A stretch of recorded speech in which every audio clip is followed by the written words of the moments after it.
welcome for another vlog. So for today's video guys is about my hair dye.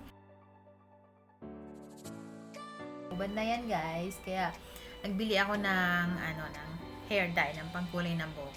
Nag-order ako sa online, so ito is galing sa Korea. So ayan, ito siya guys. Yan, naka-envelope ko siya. Yan, buksan na natin. Susubukan natin kung ito nga ay totoong organic. So, ayan siya guys. Organic daw siya. Ayan. Tingnan natin kung maganda ba sa buhok ko o hindi. Parang itsura nga niya is organic na organic niya. Ayan.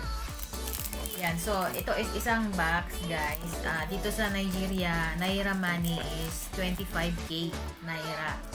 Yan, 25k Naira. Meron siyang 10 sachet sa loob. So, try natin kung ito ay maganda. Shampoo siya ito guys. Shampoo. So, try natin kung maganda ba sa aking hair.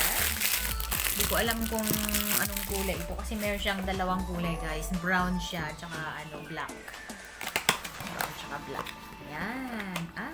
Ganito pala siya. Yan guys. Oh. 1, 2, 3, 4, 5. Oh, 10 nga siya, 10. Ganito ang itsura niya, guys. Yan.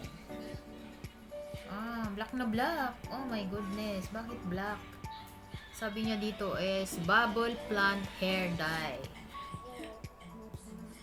So, isa-shampoo siya, guys. Isa-shampoo. Yan yung direction niya. Kailangan i-shampoo. So, di ko lang alam kung black ba to o brown. Kasi ang sulat dito is nakasulat ng Korea. Korean ang nakasulat dito. Kaya hindi mabasa. Ito lang yung English niya. Bubble Plant Hair Dye. Yan lang. So, abangan natin guys kung anong maging resulta ng aking hair. So, bukas ako ay maliligo at susubukan ko itong aking shampoo hair dye na ito from Korea. Yan. That's all for today's video. See you again next time.